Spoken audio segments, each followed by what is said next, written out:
Assalamualaikum warahmatullahi wabarakatuh. Selamat pagi, salam sehat, salam bahagia, dan salam sejahtera untuk kita semua. Alhamdulillahirabbil alamin, wassalatu wassalamu ala asrofil anbiya'i wal mursalin, sayyidina wa maulana Muhammadin, wa ala alihi wa sahbihi ajmain, amma ba'du. Yang terhormat kepada Ketua KKN Mandiri UIN Sunan Kalijaga, Angkatan 105, Kelompok 161, Saudara Naufan Athoillah, dan yang terhormat narasumber kita yang telah berkenan hadir dalam acara webinar literasi digital ini. Serta yang terhormat kepada rekan-rekan peserta webinar yang insya Allah berbahagia ini.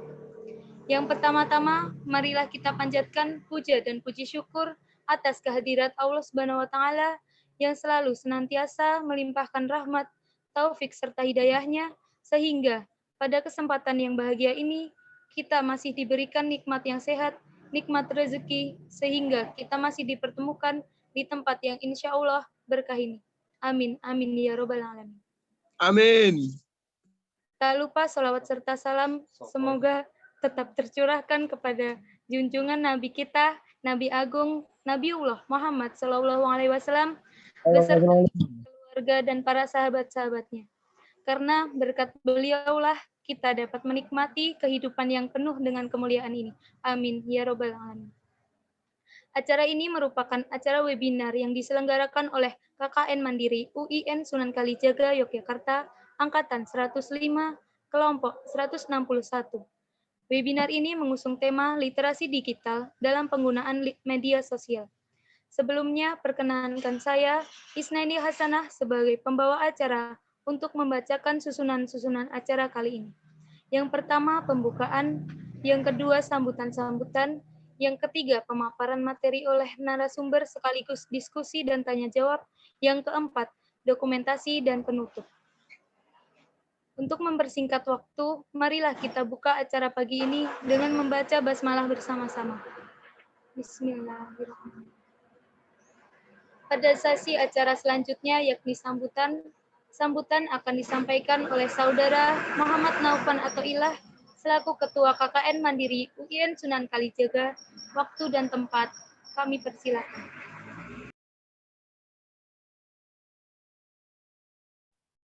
Assalamualaikum warahmatullahi wabarakatuh. Alhamdulillahirabbil alamin. Waalaikumsalam warahmatullahi wabarakatuh. Alhamdulillahirabbil alamin. Assalatu wassalamu ala asrofil anbiya'i wal mursalin sayyidina wa maulana Muhammadin wa ala alihi wa sahbihi ajmain. Amma ba'du. Pertama-tama saya mengucapkan terima kasih kepada Mbak Yusuf Dakwalia yang telah menjadi narasumber dalam acara webinar pagi ini yang bertemakan literasi digital dalam penggunaan sosial media.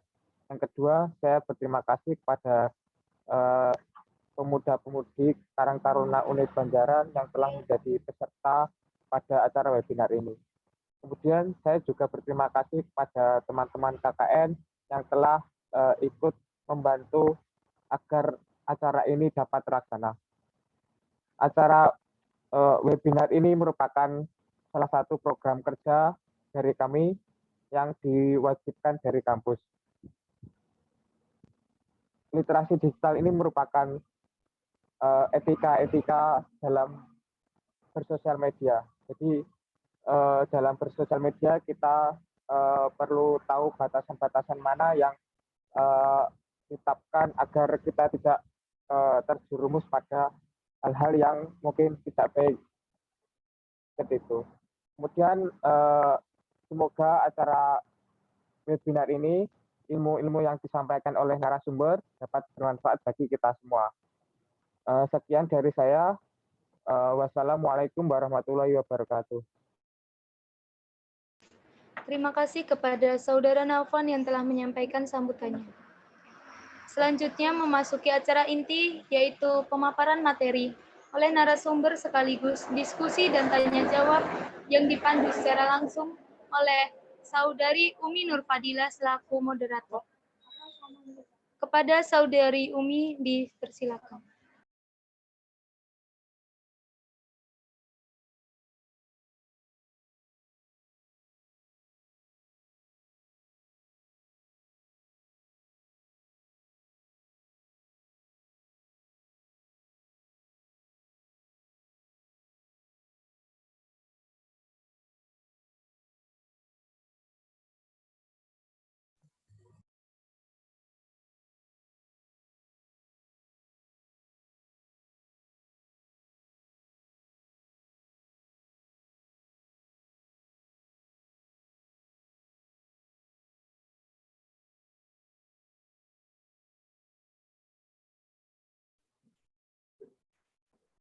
Baiklah, Assalamualaikum warahmatullahi wabarakatuh.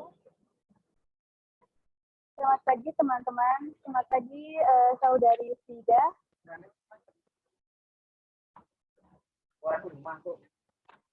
Sebelumnya saya ucapkan terima kasih kepada MC yang telah mengizinkan saya untuk memandu diskusi kita pada pagi hari ini.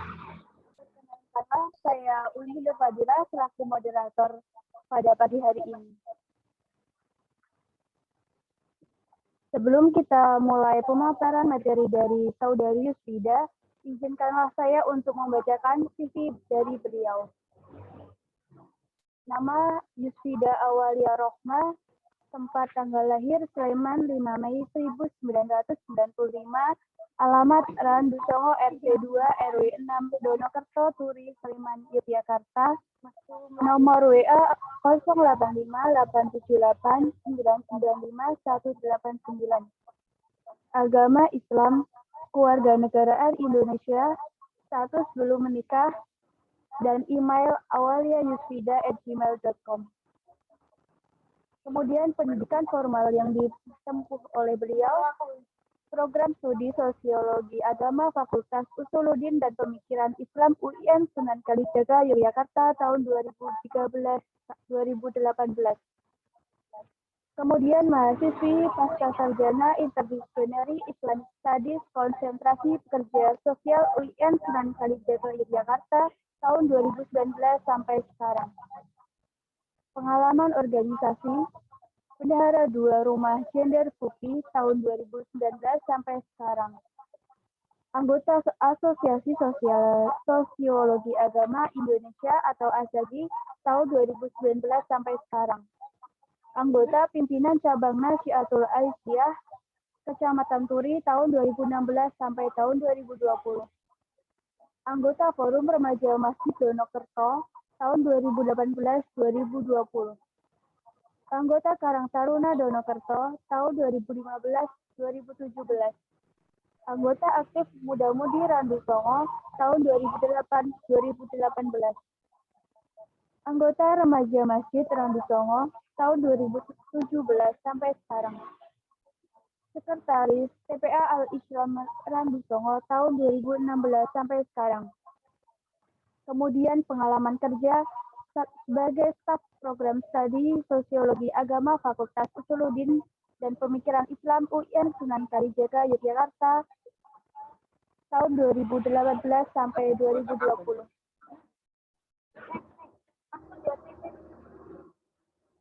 Seperti yang kita ketahui pada saat ini penggunaan internet semakin tinggi dan dapat kita lihat dari banyaknya akun media sosial yang kita pakai sehari-hari. Peningkatan yang signifikan dari penggunaan internet tersebut dengan dominasi penggunaan media sosial menunjukkan bahwa masyarakat telah semakin melek media atau yang lebih sering disebut literasi digital. Nah, apa dan bagaimana literasi digital tersebut? Marilah kita mulai pemaparan materi dari saudara Yusfida. Kepada beliau, waktu dan tempat kami persilakan. Oh ya, terima kasih ya atas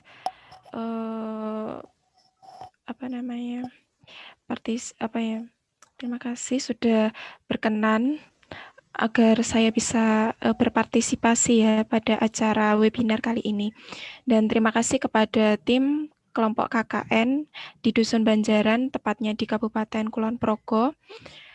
Dan juga tak lupa terima kasih kepada semua peserta yang sudah berkenan untuk ikut serta dalam acara webinar kali ini.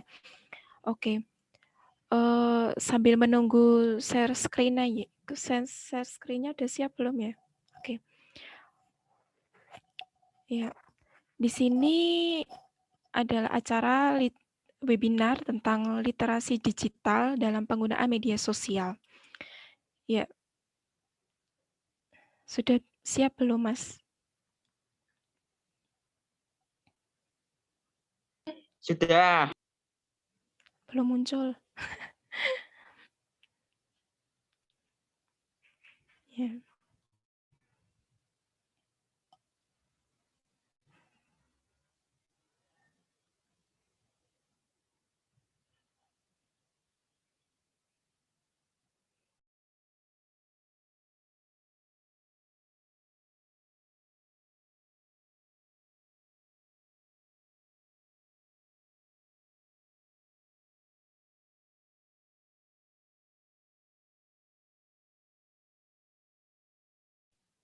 Ya, oke.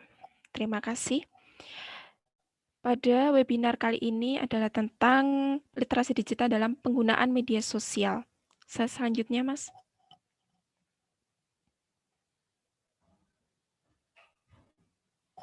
Slide selanjutnya. Oke. Bentar, nggak kelihatan. Ya. Diadakannya literasi digital pada kali ini tentunya bertujuan agar para pengguna media sosial ini mampu secara kritis menyaring informasi yang beredar di berbagai media. Tidak hanya secara kritis saja, tapi juga agar lebih bijak dalam menggunakan media sosial demi menciptakan interaksi dan komunikasi yang positif.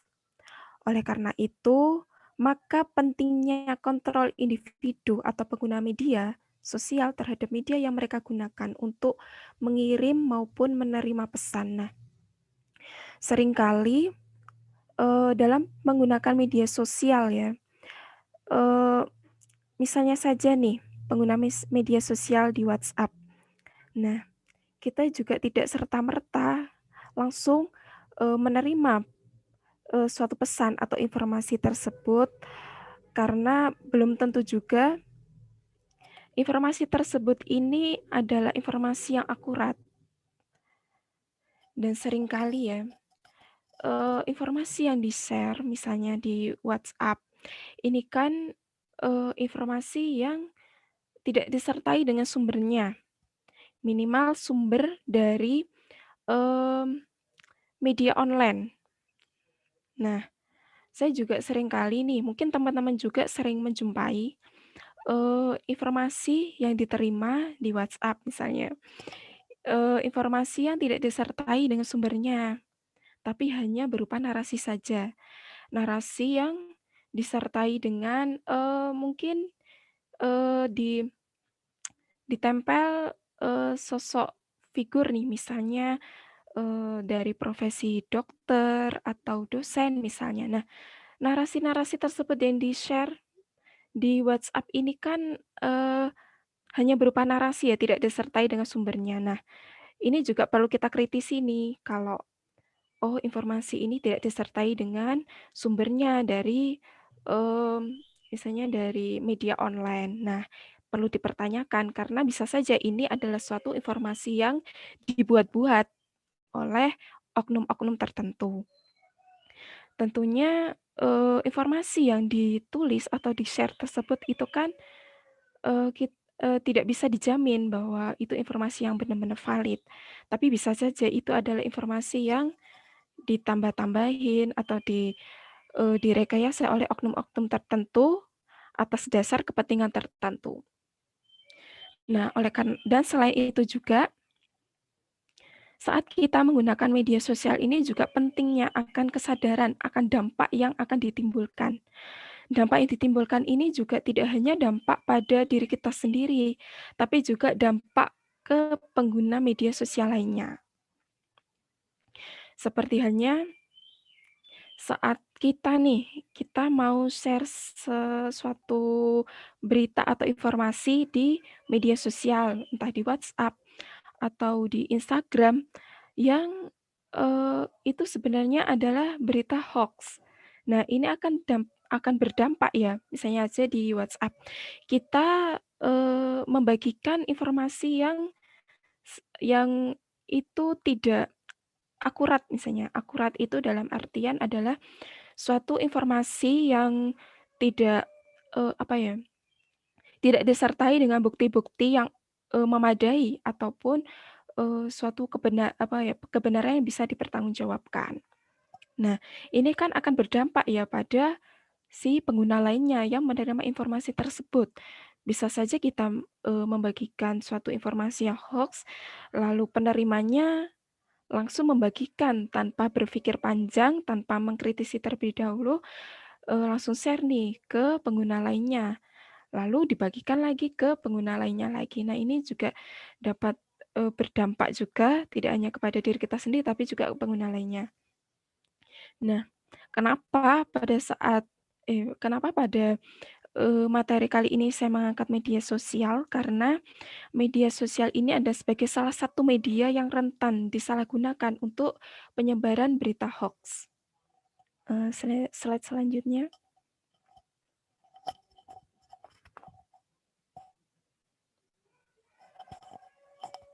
Slide selanjutnya. Iya. Nah, di sini saya juga menampilkan grafik pada tahun 2019 sampai 2020, yaitu tentang durasi penggunaan media sosial masyarakat Indonesia. Jika kita lihat dari grafiknya ya, dari grafiknya ini yang kenaikannya sangat lumayan cukup tinggi ya. Itu yang paling mencolok adalah penggunaan media sosial WhatsApp dan TikTok. Di sini WhatsApp juga cukup tinggi, terlebih lagi TikTok ya. Mungkin kalau salah satunya seperti WhatsApp maupun TikTok ya, terutama TikTok. Apalagi sekarang kan masih masa pandemi ya, masa pandemi yang segala aktivitas masyarakat juga banyak dilakukan di rumah, mulai dari bekerja, sekolah ataupun kuliah maupun kegiatan lainnya. Jadi penggunaan media sosialnya kan lebih tinggi ya, lebih banyak dalam menggunakan media sosial. Nah, di sini juga terlihat nih WhatsApp dan TikTok ini juga sangat tinggi, berarti kan mungkin juga dipengaruhi juga dengan pandemi saat ini dari penggunaan media sosialnya yang menjadi lebih banyak waktu untuk menggunakan media sosial. Saya selanjutnya.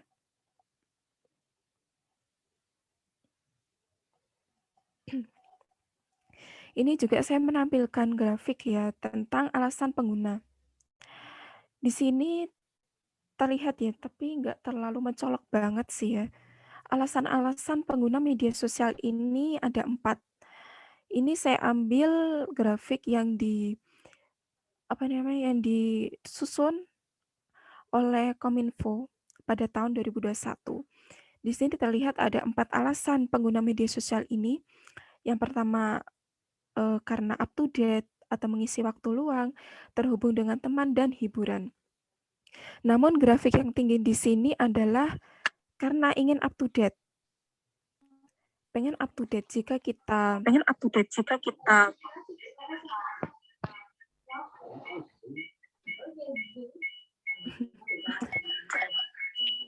update ya, berarti bisa saja karena up to date ini bentar, kok suaranya kan ya menggema ya.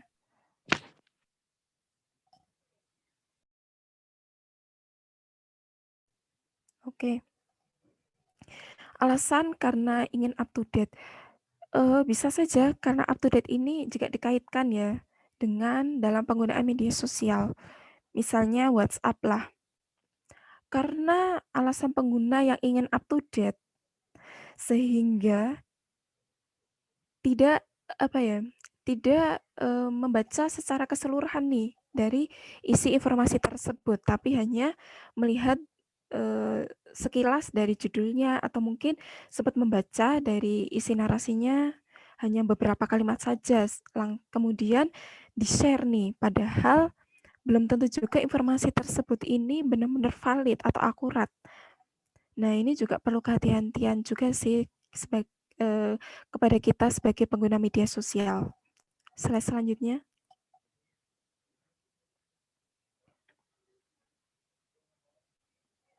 Oke. Selain itu, kita juga akan menyinggung mengenai informasi dan kebiasaan yang berisiko dalam menggunakan media sosial. Sering saya jumpai dan juga teman-teman juga sering menjumpai ya. Di sini saya mencantumkan ada 4 hal yang menjadi kebiasaan kita atau pengguna media sosial lainnya yang sebenarnya ini memiliki resiko ya. Yang pertama yaitu misalnya tag teman atau keluarga saat posting. Nah, seringkali kita atau pengguna lainnya saat mengunggah misalnya mengunggah foto atau video di media sosial, entah di Instagram misalnya. Kita mengunggah suatu video, foto mengunggah foto bersama teman-teman kita nih. Lalu kita tag juga nih, tag akun teman kita ataupun keluarga kita. Nah, ya kita nggak tahu juga sih, maksudnya pengguna lain yang melihat postingan kita ini akan memiliki niat buruk atau enggak. Ya cuma ini yang dikhawatirkan saja sih, karena kita tahulah sudah banyak di mungkin di sekitar kita tentang pelecehan, entah pelecehan secara apa namanya, di ranah online maupun enggak, mungkin sering kita jumpai.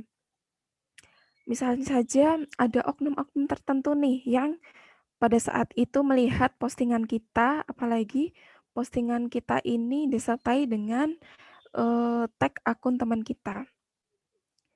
Khawatirnya oknum tertentu itu mencari-cari tahu nih informasi tentang teman-teman kita yang bisa menjadi sasaran pelecehan seksual misalnya.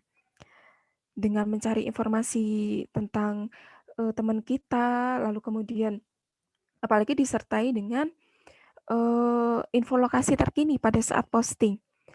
Pada saat itu kita posting foto disertai dengan tag teman kita, ditambahin dengan info lokasi saat kita nongkrong. Apalagi kita misalnya aja ya, kita membagikan unggahan tersebut pada waktu bersamaan. Posisi kita masih nongkrong nih. Oknum tertentu akan menyelidiki nih, oh ternyata teman kita ini suka nongkrongnya di warung kopi misalnya, warung kopi daerah Sleman misalnya, oh di warung kopi A misalnya. Nah, takutnya dia mencari tahu, menguntit, bahkan pada saat yang memungkinkan dia melakukan aksinya untuk melakukan pelecehan seksual. Nah, ini sangat dikhawatirkan sekali ya, karena seperti yang saya sampaikan tadi bahwa pada kebiasaan mengunggah disertai dengan tag maupun info lokasi ini tidak hanya berdampak pada diri kita, tapi juga berdampak pada teman kita atau orang-orang terdekat kita. Lalu yang ketiga ini adalah unggah foto bersama anak orang lain. Sering kita jumpai juga sih ya, misalnya kita mengunggah foto bersama anak orang lain mungkin karena kita saking gemesnya, lalu kita foto bersama, lalu kita unggah, tanpa kita sadari, misalnya kita unggah di Instagram atau Facebook lah. Mungkin kalau berbeda dengan WhatsApp ya, karena WhatsApp ini kan kontak yang kita punya kan terbatas ya, karena kontak yang kita miliki kan hanya orang-orang yang tertentu yang memang kita kenal dekat misalnya. Tapi mungkin kalau di Facebook atau Instagram teman-teman kita ini kan adalah mungkin tidak semuanya kita kenal. Bahkan belum pernah sama sekali kita berjumpa sama pengguna tersebut. Nah, kita juga tidak tahu ya, maksudnya teman-teman di media sosial kita di Facebook ataupun di Instagram, mereka adalah orang yang benar-benar baik. Bisa saja pengguna yang ada di media sosial kita adalah salah satu mungkin pelaku pelecehan misalnya, yang suka dengan anak-anak kecil. Kan ini mengkhawatirkan sekali ya misalnya. Mohon maaf ya karena saya banyak berbicara tentang pelecehan karena saya juga sedang tertarik berbicara tentang kekerasan atau pelecehan seksual. Oke, kita lanjut. Jadi dikhawatirkan pada saat kita mengunggah foto bersama dengan anak kecil, anak orang lain, mungkin di Facebook atau di Instagram, yang ternyata pengguna yang melihat postingan kita ini adalah salah satu pelaku pelecehan yang suka banget sama anak kecil. Nah, ini berbahaya kan, bisa saja, oh dia anak mana nih, oh misalnya saya nih, oh saya orang Turi nih, orang Turi daerah sini nih, oh ini mungkin satu kampung nih, dicarilah itu anak kecilnya, karena mungkin ini anak kecilnya masuk di kriteria si pelaku pelecehan nih. Nah, ini sangat dikhawatirkan sekali. Lalu yang keempat yaitu unggah foto KTP atau tiket pesawat atau kereta. Nah, seringkali kita juga menjumpai pengguna media sosial yang suka mengunggah foto KTP atau tiket pesawat lah. Dan saya juga pernah sih menjumpai pengguna media yang dia lupa mungkin mengunggah foto tiket tiket kereta yang belum di blur tuh barcode-nya. Nah, ini sangat berbahaya sekali karena dapat disalahgunakan oleh pengguna lain. Dan juga unggah foto KTP juga perlu kehati-hatian juga ya, karena dalam KTP itu kan ada tidak hanya foto, tapi kan ada identitas pribadi ya, mulai dari nama, tanggal lahir, bahkan NIK, ada alamat, dan juga ada tanda tangan juga. Nah, ini bisa disalahgunakan juga oleh oknum tertentu. Oke, slide selanjutnya.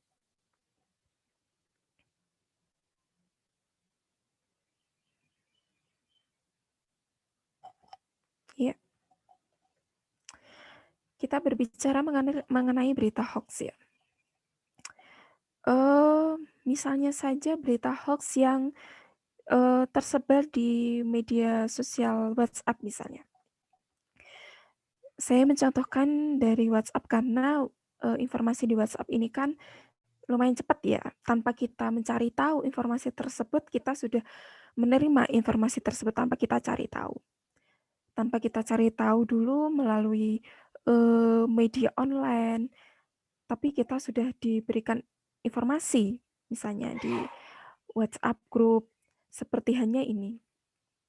Saya mengutip banyak informasi yang ada di media online ya, tentang berita hoax. Apa ya? Kelompok rentan yang rentan dalam mempercayai berita hoax itu bukanlah kalangan anak muda, justru dari kalangan generasi orang tua atau generasi baby boomers.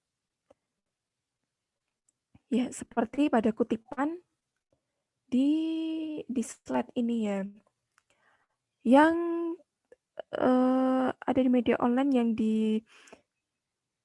diterbitkan oleh Kominfo. Kepala Biro Kominfo ini, Biro Huminfo, Ferdinandus Setu menyatakan bahwa menurut data analisis kami Kominfo, penyebar berita hoax itu bukanlah anak muda, tapi justru lebih cenderung orang tua yang menyebarkan. Kisaran umur 45 tahun ke atas. Jadi bukanlah umur usia muda, tapi justru usia 45 tahun ke atas atau generasi. Saya juga sempat sih beberapa hari yang lalu mengikuti webinar juga tentang literasi digital pada salah satu media online di situ. Saya kurang setuju ya, karena dari riset yang disampaikan itu malah literasi digital yang kurang itu justru generasi anak muda. Padahal yang saya jumpai ya dari riset-riset yang ada, itu justru kalangan yang apa ya, rentan terhadap berita hoax itu generasi orang tua malahan, sekitar 45 tahun ke atas. Saya juga sempat teringat juga pada perkuliahan pada semester kemarin oleh salah satu dosen di UIN Sunan Kalijaga bahwa dalam risetnya itu, tapi saya juga belum menemui sih risetnya beliau, atau mungkin saya belum menemui atau karena belum dipublish ya, bahwa kaum muda ini justru literasi digitalnya sih sudah lumayan bagus.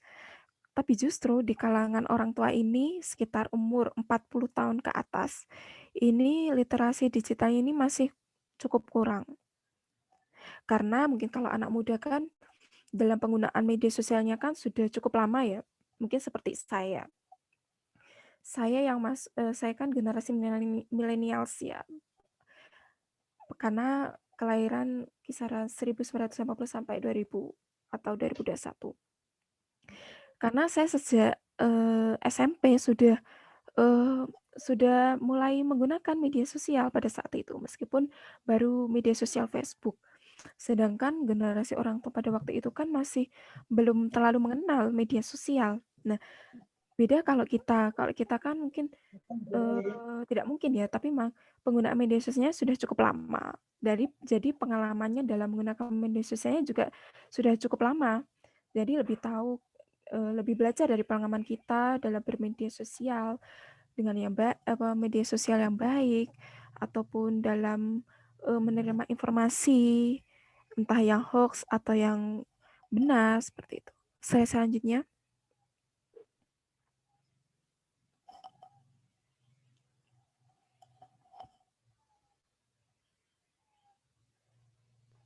Oke. Di sini saya juga mengutip dari media online juga. Dalam media online di situ juga mengutip dalam jurnal Science Advance yang diterbitkan pada 9 Januari 2019. Jurnalnya ada di Amerika Serikat ya, bahwa dalam risetnya ini juga menunjukkan bahwa kaum lansia itu lebih banyak menyebarkan berita hoax dibandingkan dengan kaum lebih muda. Ya seperti saya sampaikan tadi ya, dari media online dari Kominfo maupun dari riset dari dosen saya bahwa kalangan lansia ini justru lebih rentan dan lebih banyak menyebarkan berita hoax seperti itu. Lalu penyebaran berita hoax dan ujaran kebencian ini juga malah dari generasi baby boomers juga, sekitar umur 65 tahun ke atas. Ini juga saya kutip dari kumpulan artikel jurnal dalam buku yang berjudul Digitalisasi dan Humanisme dalam Ekonomi Kreatif yang diterbitkan pada bulan Mei 2021. Nah, ini lebih update ya, maksudnya lebih baru ini referensinya karena terbit pada bulan Mei 2021. Lalu, kenapa sih lansia ini lebih rentan dalam menerima atau menyebarkan berita hoax? Karena lansia ini masih tergolong gagap ya. Ya maksudnya bukan berarti keseluruhan ya kita pukul rata ya, tapi rata-ratanya seperti itu bahwa kaum lansia ini masih gagap dalam menggunakan teknologi informasi sehingga mudah terpapar berita hoax. Lalu lemahnya literasi digital dan daya ingat lansia juga sudah menurun. Ya, meskipun saya menyampaikan informasi ini kepada kalian ya, kaum-kaum muda, tapi setidaknya kita sebagai kaum muda yang mempunyai orang tua ataupun keluarga dari generasi orang tua atau lansia, kita bisa memberikan apa namanya edukasi ya, atau gimana ya, edukasi kepada beliau, memberikan pendampingan kepada beliau bahwa apa namanya informasi-informasi yang ini tidak jangan serta-merta langsung diterima atau dipercaya.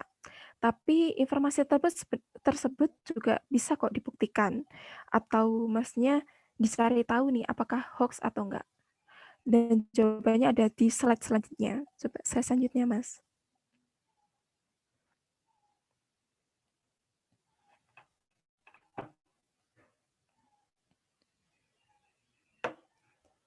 Oh, slide selanjutnya lagi coba.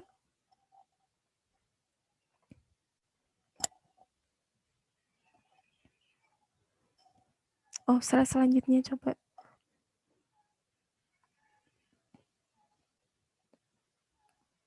Nah, untuk mencari tahu suatu informasi yang kita terima misalnya, apakah itu benar-benar hoax atau enggak, itu juga bisa kok kita cari tahu di laman website Cek Fakta.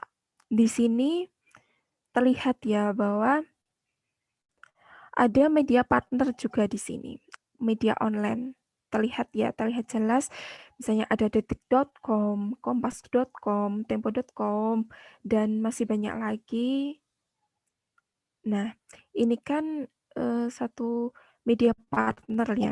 Maksudnya dengan kita mencari informasi yang kita terima, misalnya kita ingin tahu nih, apakah informasi ini beneran hoax atau enggak, atau memang benar. Nah, bisa kita cari tahu di laman website ini, di Cek Fakta. Dan ini sudah istilahnya keakuratannya bisa kita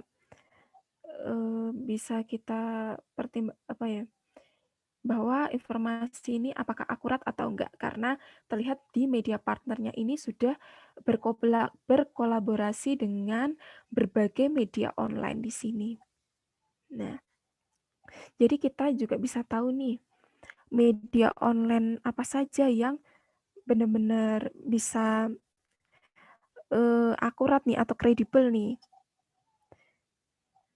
Nah, tanpa kita tidak hanya kita mencoba untuk membaca secara detail dari informasi tersebut dengan menganalisis, tapi bisa kok kita langsung cari tahu di di website Cek Fakta ini. Seperti itu. Oke, sepertinya itu saja sih yang bisa saya sampaikan. Ya, semoga bermanfaat ya. Ini adalah hal-hal yang bisa saya sampaikan semampu saya. Mungkin teman-teman tidak hanya bisa bertanya saja sih, tapi bisa kok mungkin berbagi pengalaman dalam bermedia sosial, atau mungkin bisa berbagi pengalaman buruk misalnya dalam bermedia sosial. Jadi kita bisa belajar dari pengalaman dari teman-teman dalam bermedia sosial seperti itu. Terima kasih.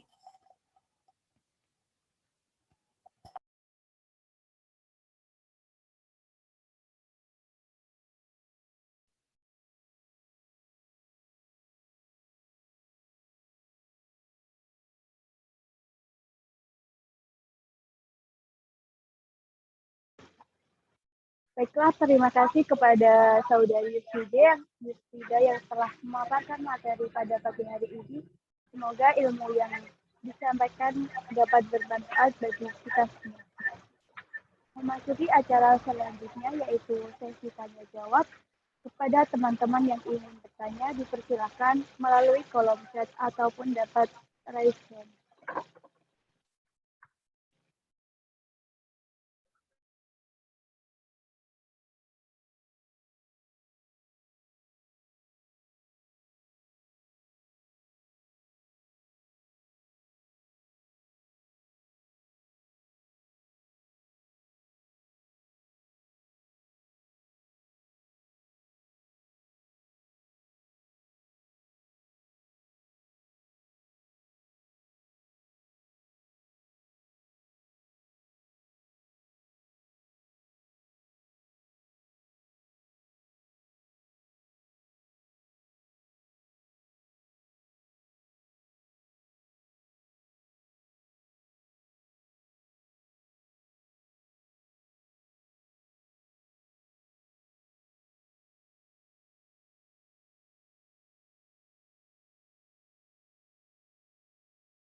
Mungkin dari teman-teman KKN, apakah ada yang mau ditanyakan? Dipersilahkan.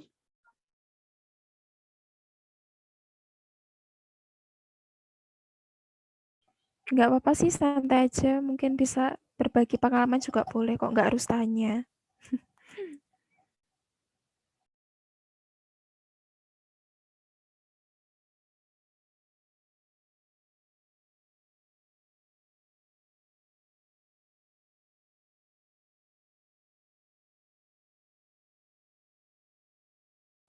Atau mungkin saya bisa menambahi beberapa hal mungkin ya, kalau nggak ada yang tanya.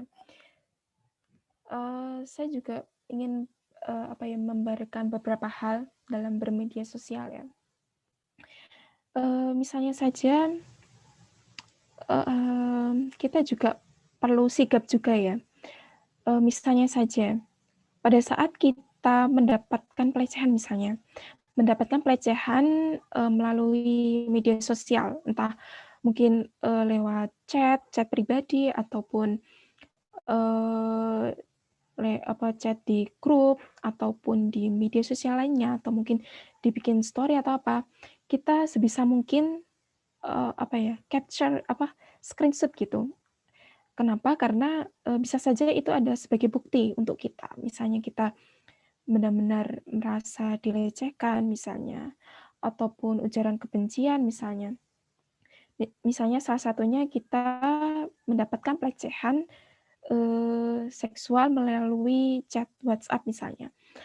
Sebisa mungkin ya, kita screenshot tuh chat tersebut agar bisa menjadi bukti nantinya kalau misalnya benar-benar sudah tidak bisa tolerin, kemudian benar-benar sudah keterlaluan ya, mungkin korbannya itu tidak hanya kita saja.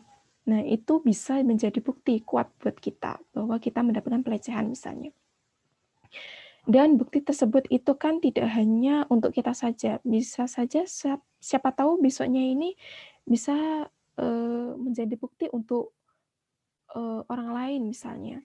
Nah, seperti pada pengalaman saya ya, saya memang terbiasa untuk jika saya merasa misalnya dilecehkan misalnya secara bukti teks misalnya melalui chat WhatsApp, saya seringkali untuk screenshot tuh. Ya karena kadang mereka juga melakukan pelecehan tersebut juga tidak menyadari bahwa sebenarnya dia itu melakukan pelecehan misalnya. Ya itu adalah salah satu bentuk pelecehan yang terinternalisasi ya, maksudnya dia merasa biasa saja, tapi kita merasa tidak nyaman dengan tindak yang dilakukan terhadap kita. Nah, dengan bukti-bukti tersebut bisa kita gunakan juga, misalnya oknum tersebut melakukan pelecehan lagi, kita beri bukti bahwa kamu sudah melakukan pelecehan misalnya. Sehingga dia mungkin baru merasa bahwa oh ternyata saya telah melakukan hal yang kurang nyaman ya terhadap saya. Nah, itu menjadi salah satu cara untuk mengantisipasi tindak pelecehan selanjutnya seperti itu. Jadi sebisa mungkin sih saat kita mendapatkan perlakuan yang tidak baik, kita screenshot misalnya chat di WhatsApp tersebut, lalu kita simpan untuk suatu saat nanti bisa kita butuhkan atau orang lain bisa membutuhkan seperti itu. Ada yang mau tanya nggak ya? Atau mau berbagi pengalaman juga boleh.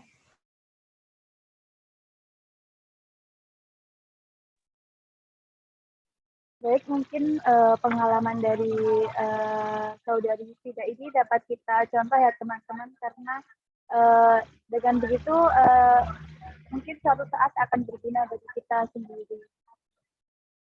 Kepada teman-teman, apakah ada yang mau bertanya? Dipersilakan.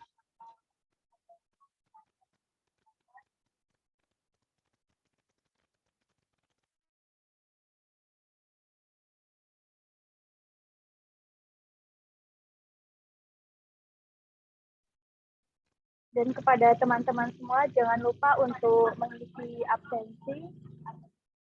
Untuk form absensi sudah tersedia di kolom chat.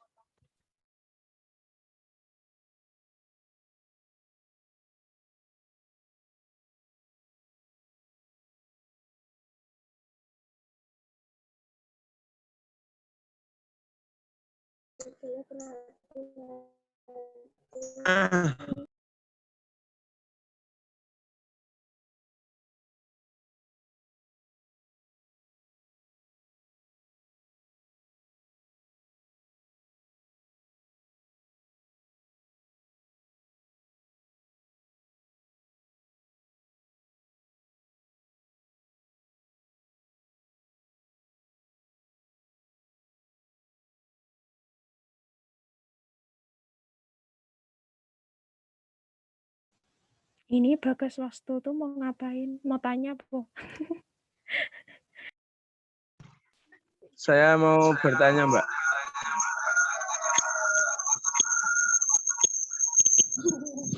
Iya.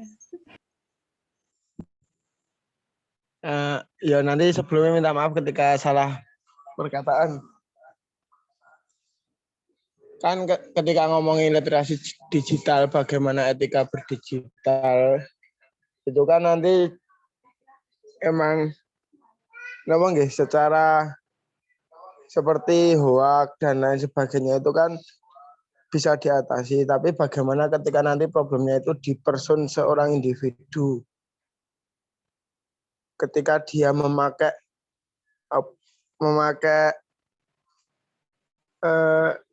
digital secara berlebihan atau untuk hal-hal yang tidak diinginkan seperti itu bagaimana?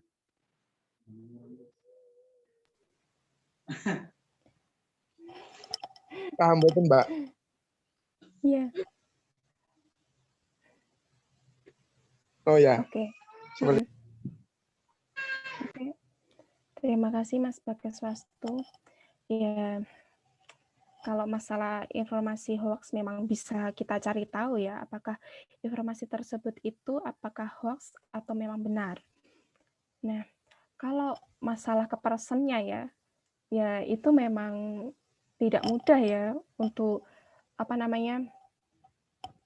untuk bisa mengubah pola istilahnya dalam ya itu kan juga kaitannya dengan personnya dari pola pikirnya juga dalam menggunakan media sosial yang baik. Seharusnya ya dengan menggunakan media sosial dan juga dengan kecanggihan teknologi saat ini, dengan akses internet yang cukup luas, seharusnya sih seorang pengguna media itu juga mencari berbagai informasi yang bisa kita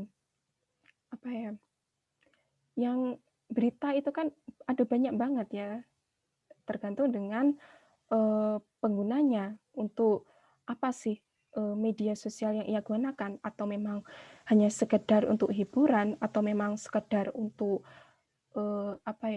kurang untuk mencari tahu suatu informasi, berbagai informasi yang kan ya ada juga kan ya pengguna media sosial yang sekedar hanya untuk mencari hiburan saja tanpa untuk mencari sumber-sumber berbagai informasi lainnya yang tidak hanya sebagai hiburan tapi juga sebagai misalnya tentang ilmu pengetahuan, misalnya untuk mencari tahu informasi tentang misalnya berita-berita tentang kesehatan misalnya.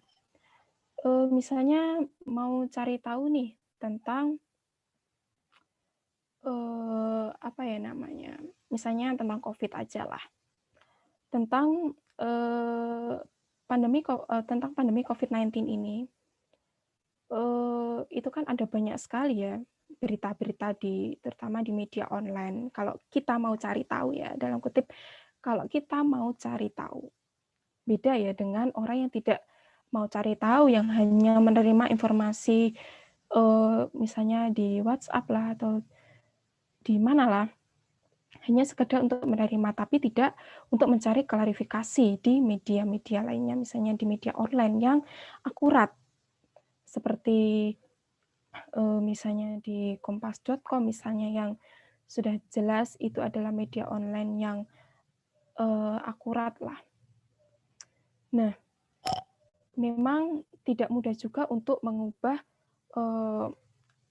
pola pemikiran mereka, karena saya juga pernah nih, ya ada keluarga lah dari lansia menerima berita di WhatsApp misalnya tentang vaksin COVID misalnya, bahwa ada suatu informasi menyatakan bahwa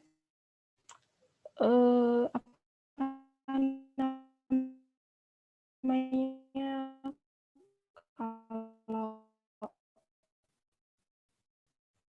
vaksin ya kita tidak bisa loh, dari pengalaman keluarga saya percaya, sehingga sehingga keluarga saya ini ya adalah itu tidak mempercayai adanya vaksin misalnya.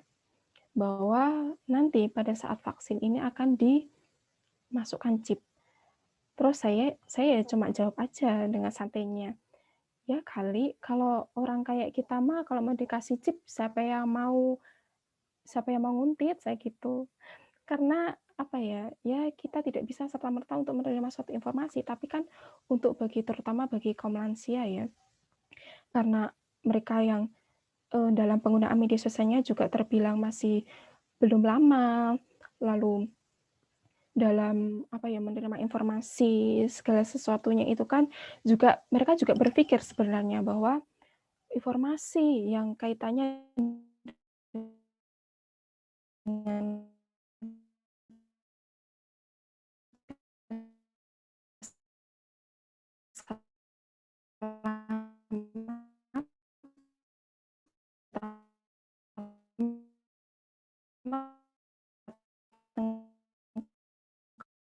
kaum lansia ya, karena saya juga menyinggung tentang kaum lansia yang lebih rentan dalam menerima berita hoax seperti itu.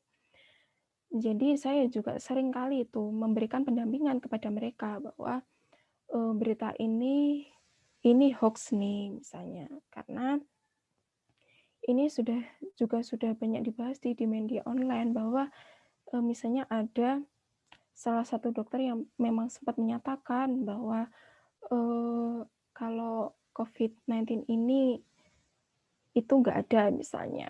Nah ini kan juga perlu diberikan pendampingan, diberikan edukasi bahwa informasi tersebut itu tidak benar, misalnya seperti itu.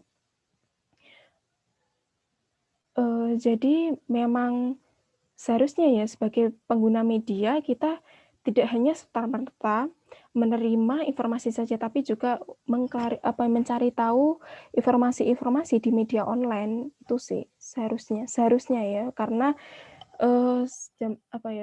zaman sekarang ini juga sudah dimudahkan ya dengan akses internetnya yang cukup luas, dengan wifi gratis kan sudah banyak ya, di kampus juga banyak maupun di warung-warung, tidak hanya di warung kopi saja sudah tersedia ya wifi gratis. Seharusnya sih ya sebagai pengguna yang baik kita juga perlu mencari tahu berbagai sumber informasi untuk mengklarifikasi suatu informasi seperti itu.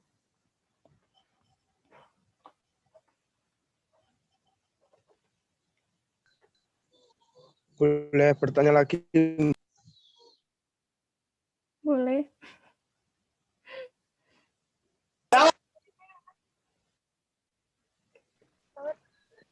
Karena apa mau tanya tadi yang udah diutarakan kali jenengan niku kan, kenapa lebih harus literasi digital itu sasarannya orang tua bukan kaum muda atau kaum usia sekarang gitu loh.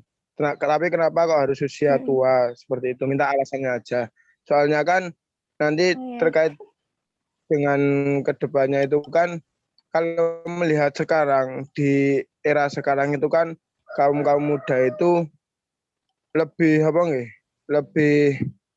bebas lah, terlalu liberal terkait tentang sosial media, apalagi di hal-hal yang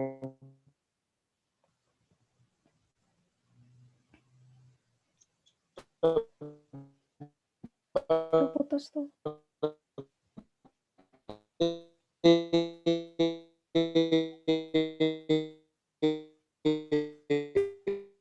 Mas Bagas.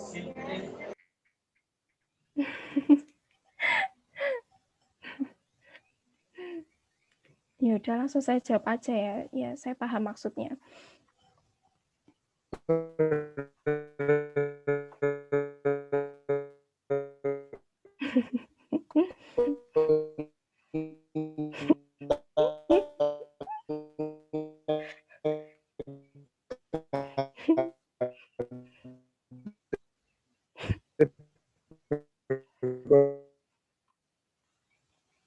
itu kan sangat mudah sekali diakses oleh kaum muda, dan kaum muda itu sering juga mengakses hal seperti itu. Itu kan bagaimana seharusnya kan kaum muda itu hal-hal yang tidak perlu.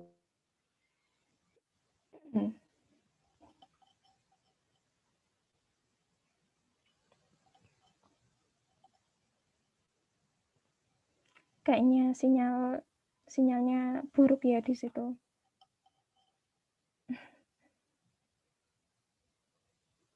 Ya udah, saya langsung jawab aja ya.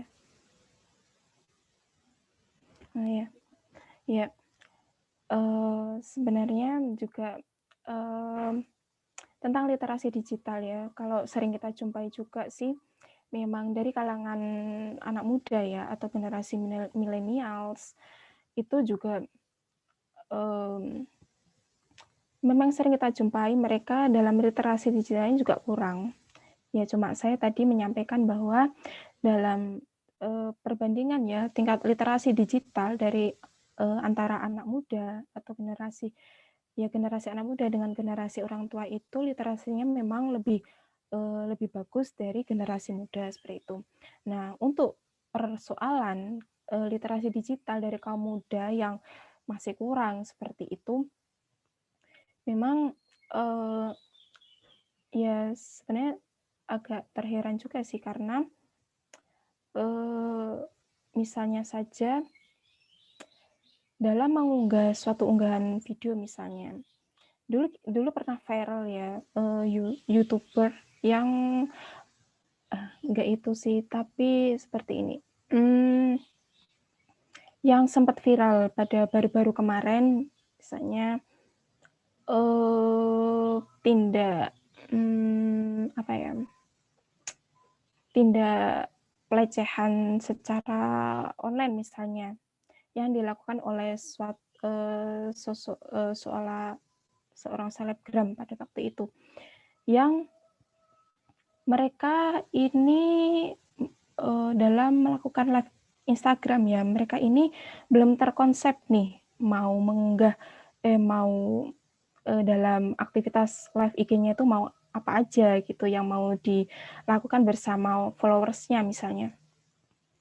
Ya sangat disayangkan karena tanpa mereka berpikir panjang atau memikirkan dampaknya yang akan ditimbulkan, pada waktu itu terjadi aktivitas pelecehan, yaitu sebenarnya pelecehan secara verbal. Misalnya saja, padahal itu dari golongannya bukan masih muda ya, tapi ya masih muda tapi kan sudah umur 30-an ya, itu ya juga sangat disayangkan sekali sih. Karena suatu selebgram itu kan ada ya sebagai public figure ya, atau sosok yang menjadi contoh pada followersnya. Dia melakukan aktivitas pelecehan yang dilakukan secara live, dan dia memang pernah menyatakan pada klarifikasinya bahwa yang dilakukan itu tanpa mereka sadari. Nah, tanpa mereka sadari akan apa yang mereka lakukan dan dampak yang akan timbul setelah mereka lakukan ini.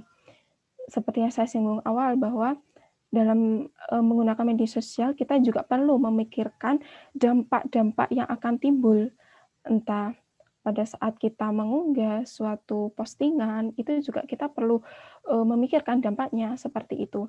Seperti pada kasus yang saya sebutkan tadi bahwa dia tidak memikirkan dampaknya. Tidak memikirkan dampaknya bahwa ternyata dampaknya tersebut itu benar-benar membuat geram beberapa warganet bahwa tindakan tersebut itu adalah tindakan yang tidak etis ditayangkan di media sosial. Apalagi dia adalah sosok public figure yang merupakan sosok selebgram yang menjadi sosok yang apa ya namanya, ya istilahnya influencer lah bagi pengikutnya seperti itu. Lalu kalau pengguna misalnya seperti anak-anak juga ya, dari kalangan anak-anak misalnya, tidak hanya anak-anak sih, misalnya ya seperti kita aja lah. Perlu disayangkan juga misalnya dulu pernah viral tentang YouTuber yang membagikan sembako tapi ternyata isinya sampah misalnya. Nah, kejadian tersebut itu tidak terjadi hanya satu kali saja dengan YouTuber, tidak hanya pada satu YouTuber saja.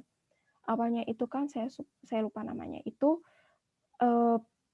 melakukan niatnya aksi bakti sosial terhadap waria pada saat itu. Nah, ternyata isinya sampah. Nah, ini tidak terima lah dan viral lah dan banyak menuai hujatan para pengguna media sosial lainnya.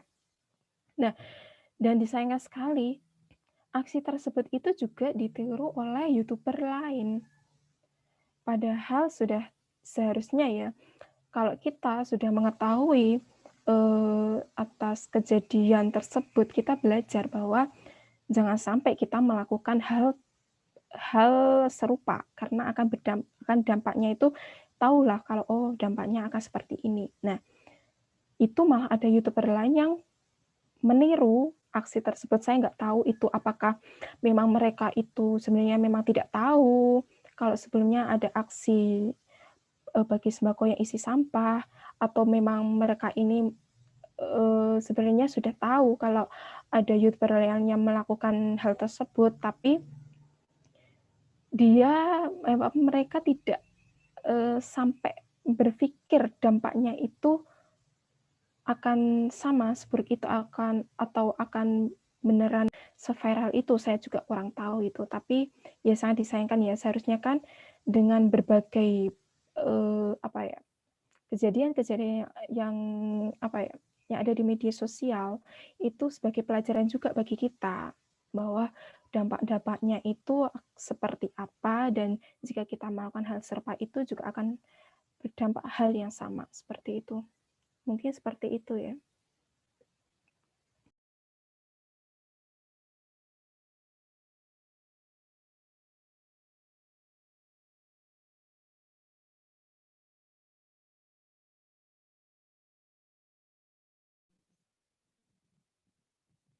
Baiklah, untuk teman-teman yang ingin bertanya, silakan.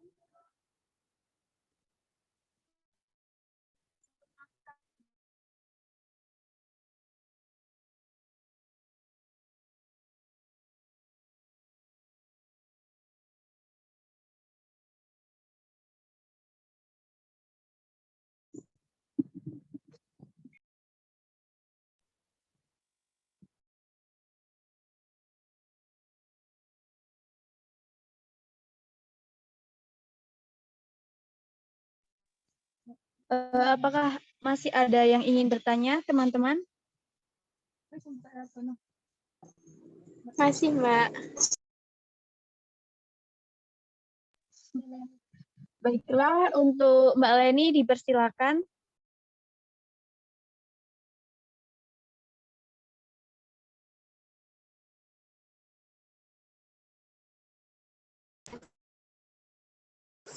Yang rentan terhadap hoax itu adalah genah. Lalu bagaimana cara kita sebagai anak untuk mengarahkan orang tua kita dalam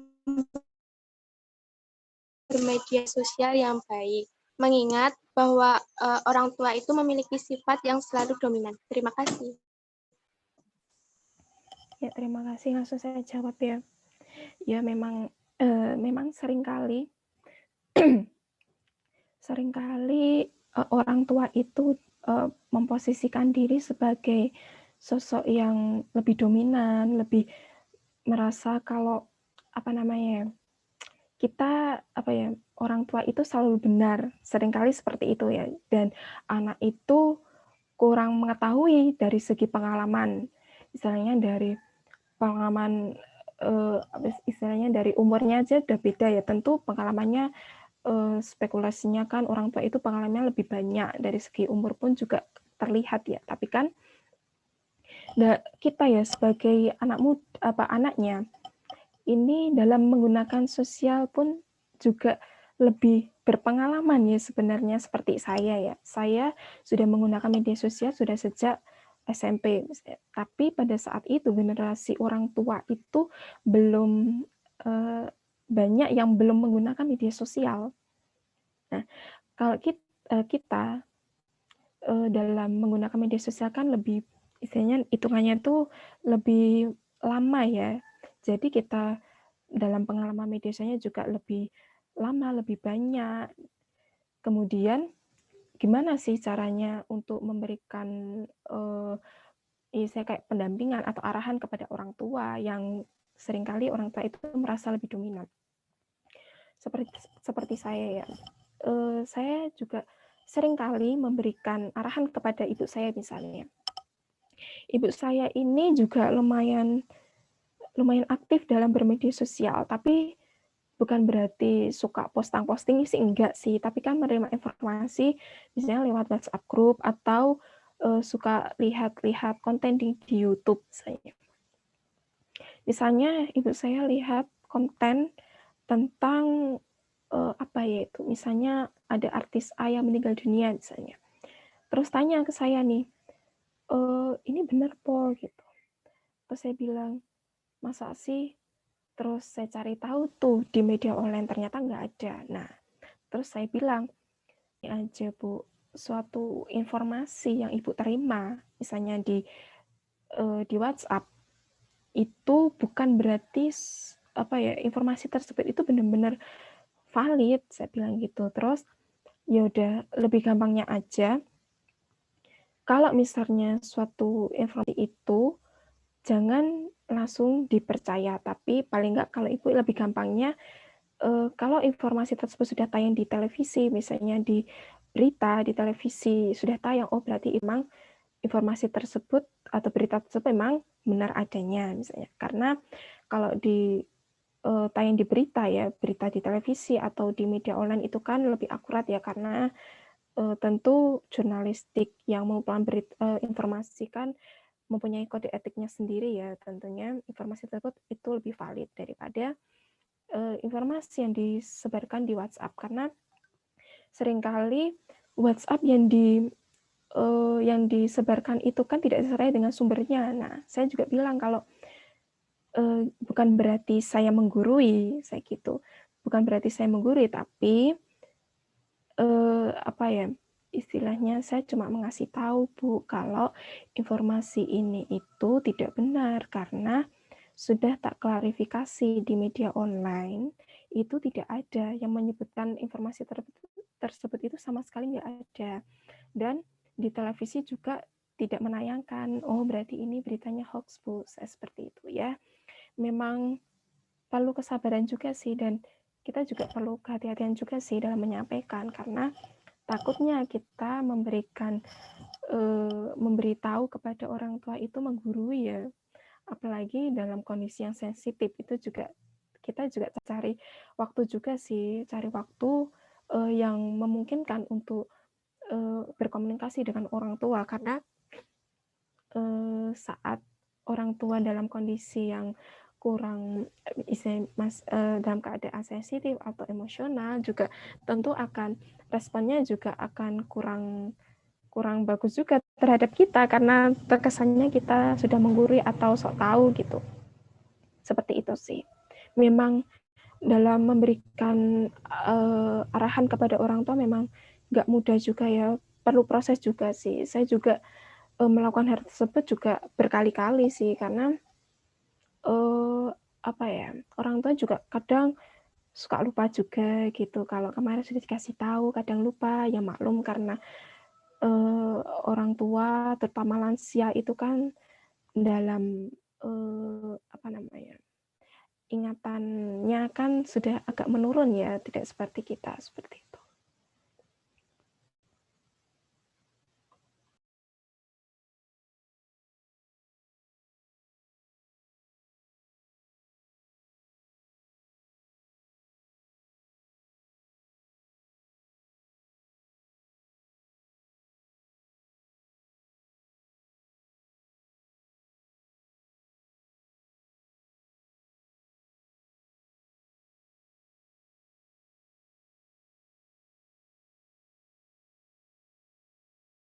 Masih ada yang tanya lagi nggak ya? Atau memberi tanggapan atau apa gitu? Atau sudah cukup atau gimana? Bagaimana teman-teman? Apakah masih ada yang ingin bertanya? Jika masih ingin bertanya, dipersilakan.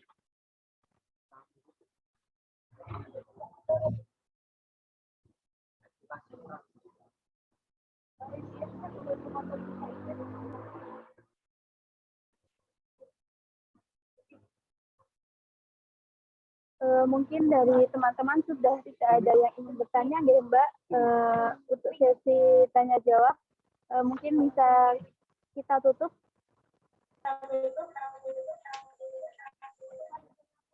Mbak.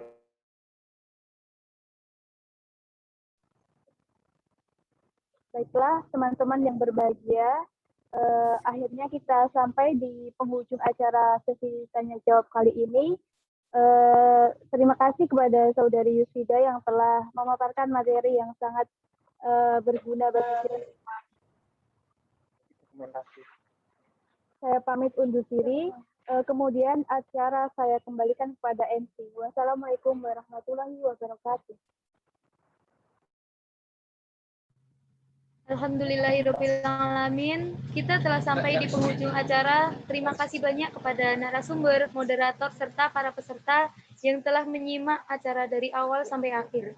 Mohon maaf atas segala kekurangan.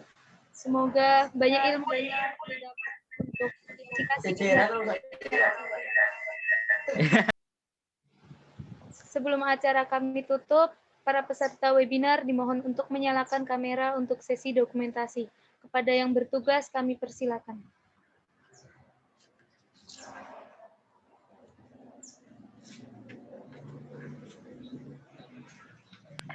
Kena mental.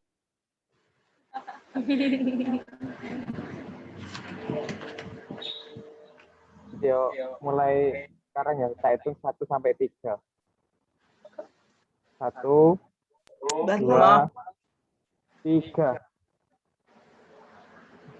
Elek. Oke, lagi. Saya ulangi. Ini Raisa bukan?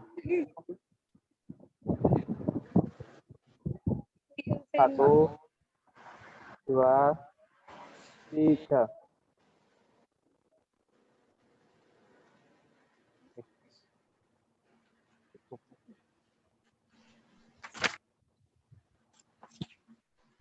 Baik, terima kasih kepada yang bertugas. Acara kita tutup dengan membaca hamdalah bersama-sama. Alhamdulillahirrahmanirrahim. Harta semakin hari akan semakin habis, tetapi ilmu semakin hari akan semakin bertambah. Akhirul kalam, wassalamualaikum warahmatullahi wabarakatuh. Waalaikumsalam warahmatullahi wabarakatuh. Waalaikumsalam warahmatullahi wabarakatuh. Stop recording. Stop.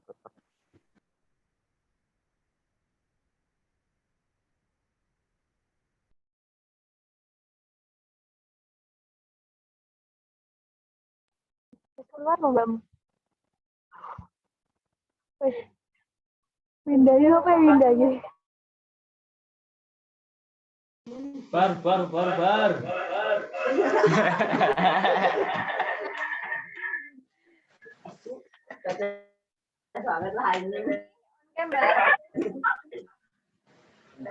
Terima kasih Pak Duko yang telah berkenan hadir, Pak.